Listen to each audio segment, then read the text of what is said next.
In this episode, our special guest, she's an LA-based singer and soul writer, originally from the Netherlands. She's a winner of this year's NAMM's President's Innovation Award, a top finalist at the IMSTA Songwriting Competition, and a semi-finalist at the International Songwriting Competition.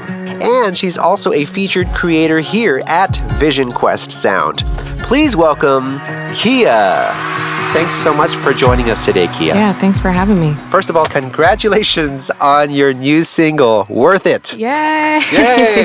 Yeah, this is so exciting. Oh my goodness. I've been waiting for this for a long time, ever since I first saw you on YouTube and social media. I know that you have a few collaborators on this. Give some shout outs to your co-writers, to the producers, and tell us a little bit about the story. Absolutely. This song was written together with Daniel Capolaro and Simon J. and Luke Strester, who did a great job on the production too. I'm good friends with Simon, and one day he called me up and he's like, yeah, like, I know this cool songwriter, like, maybe we should sit down with the three of us. And I'm like, yeah, like, totally. He set it up. We met up one morning. Within 3 hours, the song was there. Wow. That doesn't always happen. Yeah, especially in 3 hours. Right.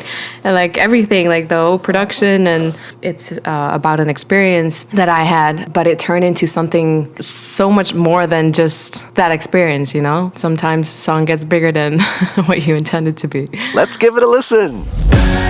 I don't have to strip my heart naked to find my bleeding scars. When I break the silence, you hear the sirens, 'cause I know I'm worth it. When I first heard it, I heard a little tease that you shared with me on your article, Creating Authentic Songs from the Soul. Thank you for that, by the way. Right. You're welcome. And I was blown away, like a big anthem. This is a song that can really be appreciated on headphones or in real speakers. Yeah, I want to have a song that is like a little bit out of my comfort style, leans a little bit more into that pop sound. The music that I made up until now, it's always have been leaning a little bit towards pop, but it's not actually like a completely pop tune. You know what I mean? I'm my father's daughter, he gave me his eyes, my mother's example to let my love shine. Sometimes it's hard for me, so hard for me to see it. That's just so personal, you know? I feel really connected to my parents, and we have a great relationship. I love a good tag along too, so after the second chorus, when it goes into, you know, I want people to sing with it, and at the same time, I'm screaming my heart out.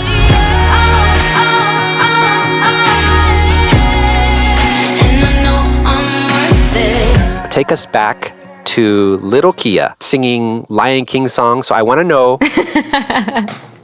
your top 3 favorite Lion King songs are. Oh, well, this goes way back, and I haven't seen Lion King in a while, but Circle of Life, Can You Feel the Love Tonight, and Hakuna Matata. What a wonderful phrase. For sure. I always teach my little students Hakuna Matata. Hakuna Matata. Yeah, the classics. So you're a big Elton John fan. Oh, yeah. He's so musical. Right? You can learn so much from his music and his piano playing and his arrangements. And he's got this great look that he's rocking since years. Yeah, those glasses. I'm a big fan of glasses. Yes, me too, yeah. High five, yep. I think your first instrument, correct me if I'm wrong, was French horn. Is that right? Right. I started off when I was 6. Okay. Well, I wanted to play the trumpet. That was like my ultimate dream. When I was 6 years old, I was this tiny girl with no lung capacity. So they told me that the bigger the instrument, the easier it is. So I ended up playing the French horn for 6 years. And at the same time, I did classical guitar, something completely different and which I absolutely cannot do anymore. But back then, that was the thing until I got into my teenage years. I think I was probably around 12 or 13. And then it wasn't cool anymore, you know. So, but it was great, you know, you learn how to read, especially if you're young. Like all my music foundation and basis starts with those 2 instruments. So, did you grow up in the Netherlands? I did, yeah. You know, when I hear of the Netherlands, I just feel like I feel cold. I don't know. Well, you're absolutely right. You know, a lot of people don't know about the Netherlands other than seeing, you know, like an opening shot in, you know, a spy movie or something like Mission Impossible or something like that, or YouTube. Can you tell us a little bit about it, what you miss most about it, and what to love about the Netherlands? So the Netherlands is a small country. I grew up in the north, which is a very small town that my parents still live in. It's very quiet, but also they're like bigger cities. So when I was younger, I felt like I need to see the city. I want to be around people. So I moved out fairly young and lived in a city first, close to my parents, and then after that, I moved to Arnhem, which is like an hour from Amsterdam. It has more like an urban feel, very artistic city. We don't wear wooden shoes, as people think. What? I am very disappointed. We don't smoke weed every day. Well, some people do, but I don't smoke weed every day at all, actually. There are windmills everywhere, which I take for granted sometimes when I'm calling my friends. When I was still living there and I was calling friends who were not living there in like the US or something, and they would be like, oh, show me the windmill or show me the streets. Like I tend to forget that that's completely different. You know, houses made out of brick, streets completely made out of brick. But it is cold, except for the summertime. It can get really nice, but definitely not as hot as it gets here in LA. Wow. And how about the food? Like, what's famous in from the Netherlands that we know here? This is a very acquired taste. I don't really dig the Dutch cuisine that much. You know, it's a farmer's country. There's a lot of potatoes and mashed potatoes with carrots or with kale. And Dutch pancakes, you have, like, for example, herring. There's like salty herring. That's like a typical Dutch thing, and they eat it raw with onions, and you would like pull it over your head, and then you would open your mouth as if you would slide it in. That's the way to eat it. Do you chew it, or is it like swallowed? Yeah, I mean, you chew it. Okay, you chew good. I was like, whoa, that's hardcore. Yeah, you can't swallow the whole fish. Okay. Poffertjes, those are like tiny pancakes, like really tiny. They would be like an inch or two, but a little thicker. Is it a dessert? Is it sweet? Yeah, kind of. They put sugar on it and butter. And Oh, really cool. I'm half Indonesian, so I lean more towards the Indonesian cuisine. Yes, so let's talk about that. Let's switch gears a little bit. And I know that you're Dutch-Indonesian. Yes. Your Indonesian side. Where do you get that from? From my dad. He's an Indo, which is already a mixture, but Indonesia back in the day was a colony of the Netherlands, and back in the 50s, my grandparents, they went with the boat to the Netherlands. My dad is the only one of the family that was born in the Netherlands, so he didn't grow up in Indonesia, but you can definitely tell like he's dark skinned, and he used to have very curly hair. Now he's kind of bald. But he loves to make satay, which are like skewers. Yeah. So he loves barbecuing, and then my mom, I guess she learned from his parents how to make like fried rice, and Indonesian food is good. Yeah, I have lots of friends from Indonesia, and I really appreciate the food and the culture and the people. I've never been there. I've never been there either. It's still on my list since years. I know that you have been around the world. What places have you been to, and what was your favorite? I've been to the US multiple times. That always triggered me. I always wanted to go here. I did a high school exchange when I was 16 in Minnesota, of all places. But after that, I did a half year in Costa Rica, which I loved. The country is very pretty, very beautiful, and that's how I got my Spanish going on. A lot of times to Germany. I performed in the UK. UK was actually really nice. That's awesome. Oh yeah, they got such a great underground scene. Now I have to purge my mind. I'm not the same as you. So that's one thing that's very unique about you that I noticed. Mixed heritage, which also affects your music in many ways. From what I've heard on Secrets, Purge, Deja Vu, and some other stuff on your social media. Really cool, by the way. Great team, great sound. Thank you. I hear a little bit of neo soul, some Yeah. old school jazz, a lot of R&B, of course soul, a real big word. And of course now you're getting to pop. Right. Talk to us about your sound, the vision for your sound. Where's it heading right now? I guess the two biggest styles would still be soul and pop. I think that will always stay. I don't think that'll ever change. I am leaning a little bit more towards pop right now, but at the same time, I did a little video the other day with two friends of mine, Jakub and Peter, and we made this neo soul minute, and absolutely loved that. So I will always be in the same two styles. I think that takes time to figure out what kind of style you want to have, or what fits you, what suits you. Like I just reposted a story that was from 5 years ago, and it was me standing in a rock club. I was doing rock gigs every Saturday. Yeah, I saw that. That was really cool. Yes. Out of nowhere. I tried out a lot of stuff. I wanted to see what works best. Obviously, my conservatory was jazz and pop. So I took a deep dive into jazz, and now it's leaning more towards pop.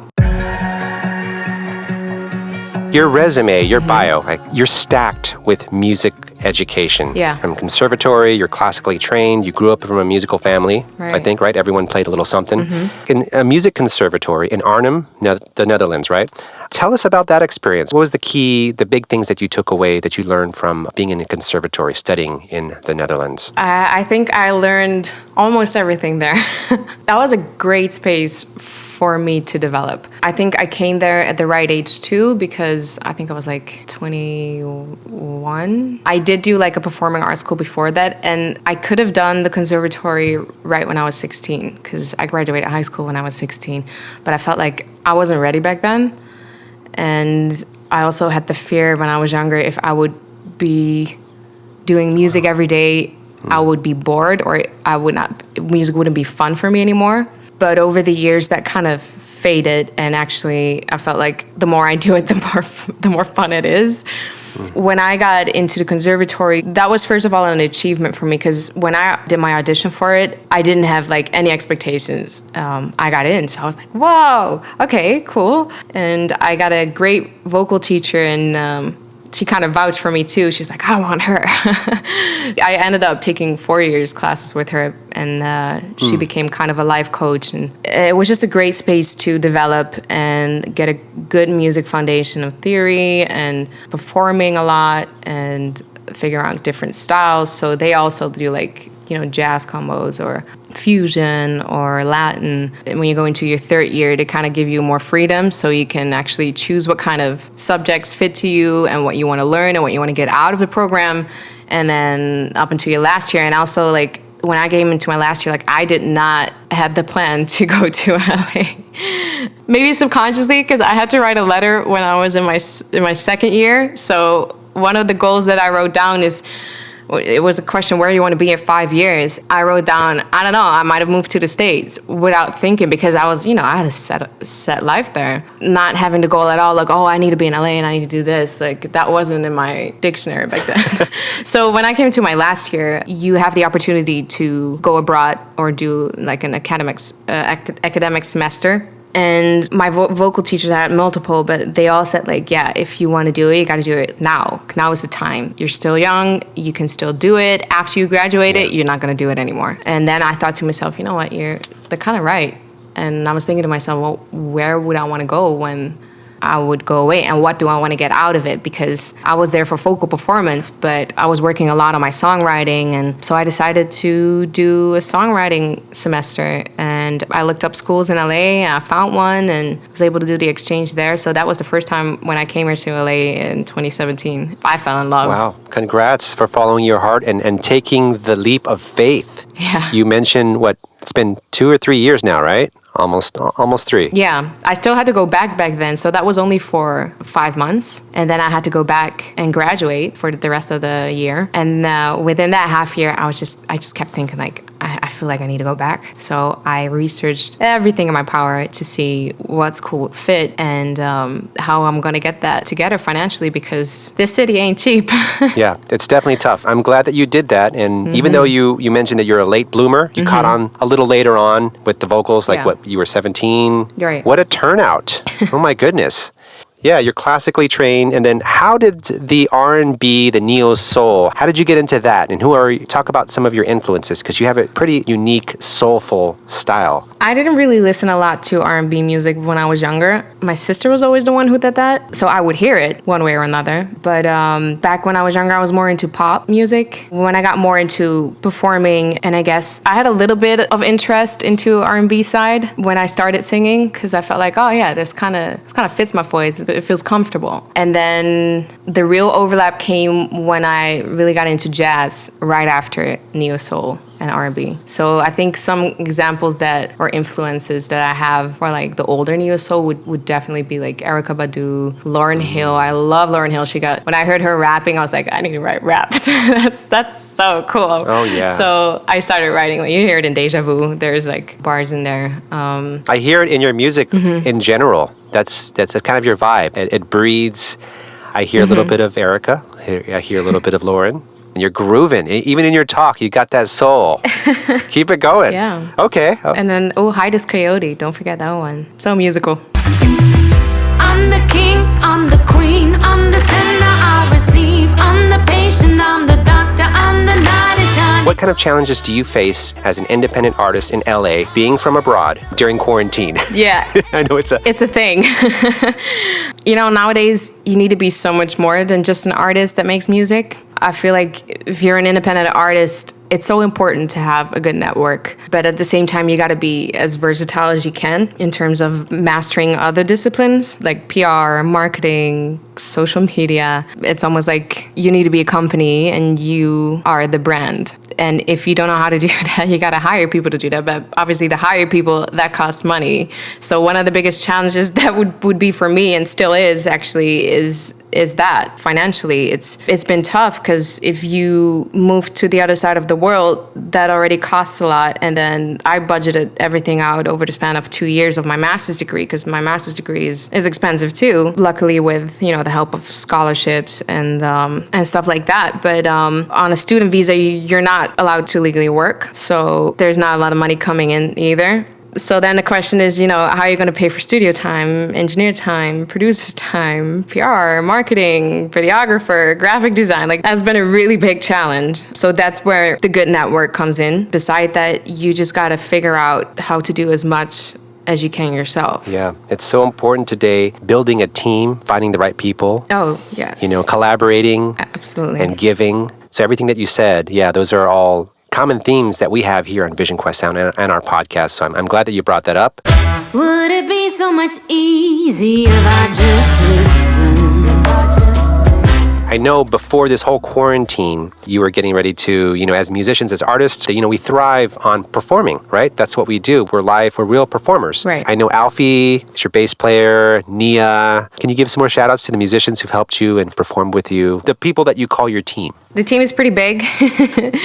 Devin Pruden on drums. Natsumi used to play the keys in the band. Alfie, Eric. So Alfie, he's in Tijuana right now, and when we were planning to do the studio live album, I called Eric Garcia for bass. Then Isaac Garcia on guitar. They have the same last name, but they're not related. I already said Natsumi. She went back to Japan. And then Simon jumped in to help play keys. Then we got Joshua Escucha on sax. Yes, the brass in the house. Yes. I love that guy. He is so exciting, so much fun to work with. Oh, my goodness. He played the sax on Pioneer. I noticed that, yeah. It's very tasty, right? And we got Jordan Wainwright on trombone. She's a killer trombone player. And then the backing vocalist, Nia, and then Carly Lyman, my really close friend, Alondra Marquez, and Daniel's not part of the team. Luke has always been part of that team too. And then I work a lot with my German composer and friend, Lars Hempel. Oh, he's awesome. Yeah, I keep seeing his name come up in all of your in all of your compositions. Yeah, we've been writing a lot. I want to meet him. Oh, you should. He's so much fun. Is he here in LA or in Germany? He lives in London right now. He moved out there last year. He's planning to come to LA. He just got accepted for the Royal Music Academy of London. So that's super awesome. So I think he's going to take these upcoming 2 years to finish that, and then he'll move out here. Yay. Yeah, let's grab some coffee with him. Yeah, we want to be nice to him. Okay, keep him close. Yeah, absolutely. Shout out to Lars. You've got a whole ensemble. I can't wait to see you live. Now, that we're stuck in quarantine for God knows how long. What do you do outside of being a musician? I've been teaching music for past 4 or 5 years. Some private lessons here and there, vocal coaching, band coaching, and that kind of stuff. Still related to music.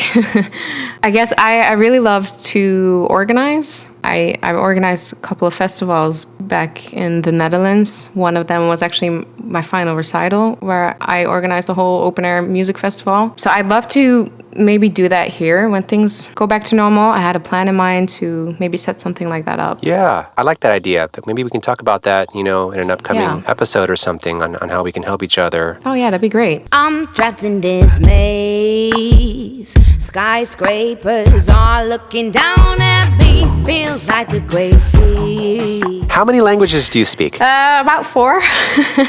English, as you can hear. Dutch, which I grew up with.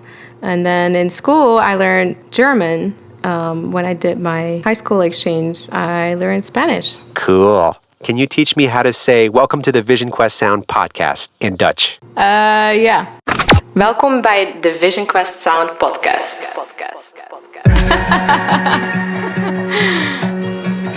So congratulations on the President's Innovation Award. Can you tell us a little bit about that? Yes, thank you. A friend of mine emailed me and she's like, you should check this out because she already graduated and she's like, you're still in school and I think you can only apply if you're still in a music education. So I just signed up for it, sent my material, sent my stuff, my recommendation letters, and all of a sudden they were like, you are selected. And I'm like, whoa. So that was a great experience, and obviously to have that in your resume, it's really nice. Yes, that was a huge milestone Yes. for you. The first American award. That was great. Yeah, that's a huge award, because now that you've been a part of history, because NAMM is historic. Right. It's the biggest platform for music every year. I mean, I'm not Yeah. talking about the concerts like Coachella and South by. I know that we now have to have you on our show as one of our hosts. That's cool. Yeah, I'd be down, definitely. So the next NAMM 2021. Yes. Watch out. Kia is coming to take over. I'll be there with VisionQuest Sound. So let's talk about future vision. What's your 1-year goal as an artist? Ooh, my 1-year goal, first of all, be to stay here. So that goes together with an artist visa. And to get an artist visa, I need to do as much as I can as an artist. So I'll pretty much continue what I've been doing, writing a lot of music, releasing a lot of music, writing for productions, for shows, for commercials. Right now, I have my first movie gig. I actually have to be there in a couple of hours, which is super exciting. Yes. It's through Lars. It's a German movie, which is absolutely great. Oh, congrats. You got to tell us about that later. Thanks. Yeah. I'm thinking about maybe getting a publishing deal. It all aligns together. I'll just be writing, recording, and when things go back to normal, performing again. So that would be my 1-year goal. Do everything in my power to stay here. I'll help you. We'll help you. Thank you. Let's continue to create and to help each other grow. When darkness falls, we run and go. Oh, our show is about music, tech, and culture. Tell us about your tattoos. I know on the left side you have, is it a microphone and Yes. plugged into your wrist? Yep. What does that symbolize? Me being serious about singing. I got this when I was right before my 20s, I guess, or maybe I was around 20. It has some text in it too. You probably know I'm a big fan of Jessie J. Yeah. I got this tattoo and she had that song, Who You Are, where she says, seeing is deceiving, dreaming is believing. And I thought dreaming is believing, that is just so real and so cool. So I got this mic done and then there's like a ribbon around it that says dreaming is believing. And I didn't have the cable plugged in the beginning. I had it in mind, but I didn't know how I wanted to have it. So it was just a cable. And then later on, when I got another tattoo, I'm covered in tattoos. Okay. I decided to plug the microphone in. And then on the other arm, it's like full with my Indonesian roots. The one thing that they have in Indonesia, they're called wayang dolls. And they're like these puppets that they used back in the days behind like a white curtain. And they used the shadows. And then they would tell stories and then they have music. And that was like a whole experience. So I have like a symbol that symbolizes when that ceremony started. And then I have the female and the male all on my right arm. That's a really spiritual one. Yeah. A lot of people think that they're aliens. Yeah. Because they look a little funky, but they're not aliens. Okay, just want to make sure. All right. And then there's a small one on my right arm too, like right below my wrist. And it's an infinite sign, and it has a swing underneath it with a little bit of thought of forever young and, swing life away, that kind of idea. And then I have a really big one on the side of my body. It's like all roses that are growing. That's what I got when I was 18. That was my first real big tattoo. So what does that symbolize? Growing up, becoming an adult, blooming into something that I didn't know back then. Yeah. Somewhere in this world could be the Netherlands. There's a younger version of Kia. What advice can you give to her? Work really hard for what you want to achieve. Throughout the years, I kind of learned that sometimes things just take a completely different course, like we're in right now, and it goes against everything that you planned out. I think it's important to stay patient. Things will find its way. Have patience. That's a really good one. Yeah, I need that too. Good things come slow. That's definitely what I've experienced. Yeah, it's the marathon, right? Yes. Cool. Amen. She won't be silent. I don't have to strip my heart naked. Hi, this is Philip from VisionQuest Sound. Thank you so much for listening today. If you enjoyed this episode, please support our podcast by donating any amount that's in your heart. It will help us sustain future episodes, as well as support the artists and creators that are on this show. And if you enjoyed the music in this episode, please show some love and follow Kia on Spotify and social media. I'm Philip from VisionQuest Sound, signing off.